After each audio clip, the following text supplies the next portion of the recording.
Students, in this lecture I am going to tell you about Sanskrit dramatist, the great dramatist of our India, Bhas.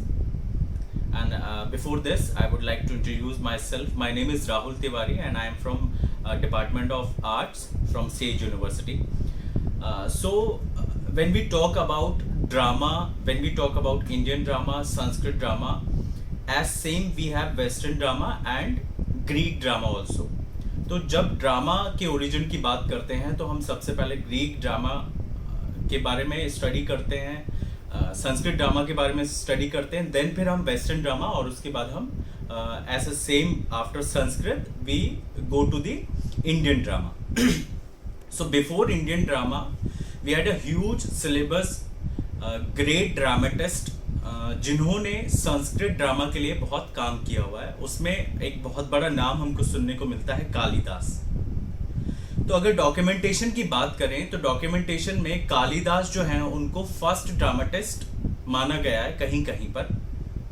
लेकिन कालिदास के नाटकों में कालिदास चूंकि 3rd और 4th century के बीच में उनका बर्थ माना गया है, चूंकि ये जिन ड्रामेटिस्ट के बारे में मैं बात कर रहा हूँ इनके बर्थ प्लेस या एग्जैक्ट डेट ऑफ बर्थ कहीं पर भी मेंशन नहीं है, बट एक टेंटेटिव पीरियड ऑफ टाइम हम अगर लेके चलें तो कालिदास को 3rd और 4th सेंचुरी का माना गया है. क्योंकि कालिदास के जो कुछ नाटक हैं उन नाटकों में भास जो संस्कृत के ड्रामेटिक्स गुजरे हैं उनका जिक्र है. तो दैट मीन्स अगर कहीं पर हम ऐसा पढ़ते हैं कि कालिदास जो है वो संस्कृत के सबसे पहले नाटककार गुजरे हैं और अगर कालिदास के नाटकों में हमको भास के नाटक का नाम या भास के बारे में कहीं पर भी डिस्क्रिप्शन मिलता है, दैट मीन्स भास जो हैं वो कालिदास के समकक्ष या फिर कालिदास के पहले काम कर चुके थे. अब अगर कालिदास के साथ भास ने समकालीन नाटकों में काम किया या लेखन के प्रति उनका काम रहा है तो वो पॉसिबल नहीं है कि कालिदास उनको अपने नाटकों में जिक्र करते. चूंकि कोई एक नाटककार जो तकरीबन 50 से 100 वर्ष पूर्व नाटक लिख चुके हुए होते हैं और ख्याति प्राप्त कर लेते हैं, तब जाके कोई एक बड़ा महान लेखक या नाटककार अपने नाटकों में उसका जिक्र करता है. तो जैसे कि कालिदास जो है उनको अगर हम 3rd से 4th सेंचुरी के बीच का मान रहे हैं तो भास को हमें 2nd सेंचुरी का मानकर चलना चाहिए. कहीं कहीं पर भास को 2nd सेंचुरी का माना गया है, कहीं कुछ डॉक्यूमेंट्स में आप पाएंगे कि वो 1st सेंचुरी के हैं, but exactly the time the birth period of Bhasa we really don't know. तो भास जो है भास ने तकरीबन 13 नाटकों की रचना जो है वो की थी और 13 नाटकों में से उनका सबसे पहला और फेमस नाटक है the dream of Vasavadatta. The dream of Vasavadatta ये भास का पहला नाटक है. चूंकि भास जो हैं उन्होंने कभी खुद अपने नाटकों में अपना इंट्रोडक्शन या फिर अपना जो प्रति है वो कभी कहीं पर भी जाहिर नहीं की, लेकिन भास के जो नाटक हैं उनके बारे में या भास के बारे में कालिदास ने अपने नाटकों में कहीं कहीं पर जिक्र किया है. अब इस बात से ये समझ में आता है कि भास, कालिदास, भवभूति या शूद्रक, ये जो संस्कृत के जो नाटककार हैं उस टाइम पर ये चलन चलता था कि जो भी नाटक लिखते थे in that content they never introduce themselves. वो अपने आप को इंट्रोड्यूस नहीं करते थे, वो सिर्फ नाटक लिख देते थे, बट कहीं पर भी वो नाटक उन्होंने लिखा इस चीज़ का जिक्र नहीं होता था. तो कई बार ऐसा जो स्कॉलर्स हैं जो लिटरेचर पे रिसर्च कर रहे हैं या अध्ययन कर रहे हैं या कंटिन्यूसली कर रहे हैं, उन लोगों के बीच में कहीं ना कहीं पर मतभेद जो है वो देखने को मिलता है कि ये नाटक एक्चुअली भास ने लिखा है या नहीं लिखा है. तो 1912 में जो इंडियन एक स्कॉलर हैं बहुत बड़े गुजरे हैं, उन्होंने मलयालम में तकरीबन 13 नाटकों का रचना की है या जिसको कह सकते हैं कि उन्होंने ट्रांसलेट किया है. तो वो जो 13 नाटक हैं वो 13 नाटकों को माना जाता है कि ये भास की एक्चुअल कृति है.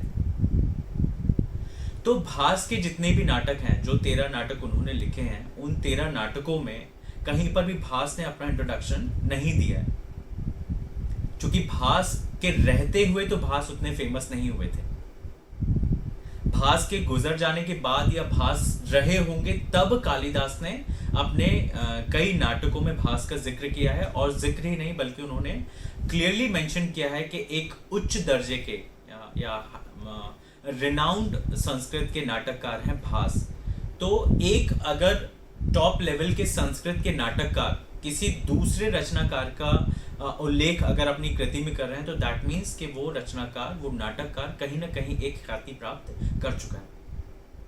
तो इस तरह से जो संस्कृत नाटककार हैं, कुछ चीज़ें हमको ऐसे समझनी होगी कि जितने भी संस्कृत नाटककार पहले गुजरे हैं, या first century, second century, third, fourth century के, इनका एग्जैक्ट डेट ऑफ बर्थ हमको कहीं पर भी नहीं मिलेगा। एक टेंटेटिव टाइम ऑफ पीरियड वो जो है हम लेकर चलते हैं। और कई बार स्कॉलर्स जो होते हैं, स्कॉलर्स की अगर मैं बात करूँ तो स्कॉलर हम उनको कहते हैं जो लोग लिटरेचर पर काम कर रहे होते हैं, या जो लोग रिसर्च वर्क कर रहे होते हैं कि actually this is written by Bhasa or not. तो ऐसे कई बार मतभेद भी देखने को मिलते हैं, बट एक पूर्ण बहुमत अगर ऐसे लेके चले गए, 10 नाटककार हैं बड़े जो गुजर चुके हैं, या 10 लिटरेचर पे रिसर्च करने वाले लेखक हैं, तो 10 में से 8 से 9 लोग ये चीज़ मान चुके हैं कि भास ने तकरीबन 13 नाटकों का रचना की थी, और वो कालिदास के पूर्व अपना लेखन जो है वो कर चुके थे। तो उनके जो नाटक हैं, वो नाटकों की स्टोरी बहुत बड़ी बड़ी है, जो कि मैं इस लेक्चर में तो नहीं कवर कर सकता हूँ, बट दूसरे किसी वीडियो में हम उनके किसी एक फेमस नाटक को ज़रूर लेकर उसके ऊपर चर्चा हम करेंगे।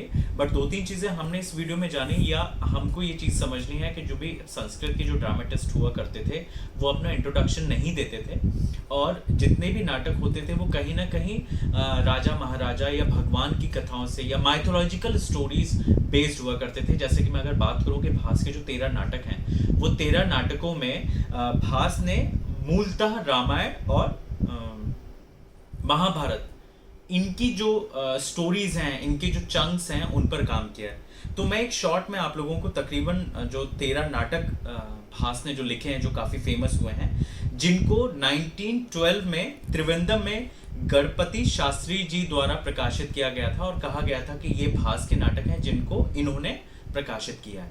तो भास के जो नाटक हैं, एक और बहुत इंपॉर्टेंट चीज़ है, कई बार नेट या गेट के क्वेश्चंस में भी पूछा जाता है कि क्या भास के रहते हुए उनके नाटकों को प्रदर्शित किया गया था? तो नहीं किया गया था। भास के गुजर जाने के बाद 1912 में भास के नाटकों को त्रिवेंद्रम में गणपति शास्त्री द्वारा प्रकाशित किया गया था। तो उनके जो 13 नाटक हैं, मैं उनके नाम बता देता हूँ।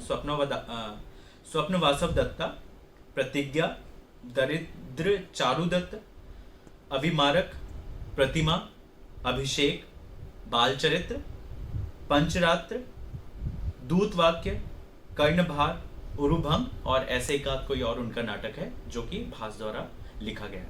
सो I hope this is quite enough to understand the concept of Sanskrit dramatics के वो किस तरीके से नाटक लिखते थे, और अपने नाटकों में वो अपना इंट्रोडक्शन जो है वो नहीं देते थे, जिसकी वजह से आज के टाइम पर कहीं ना कहीं उस पर कॉन्फ्लिक्ट्स जो है वो पैदा होते हैं। तो नेक्स्ट लेक्चर में हम मिलेंगे किसी दूसरे राइटर के बारे में, और उनके बारे में हम जानेंगे। Thank you so much.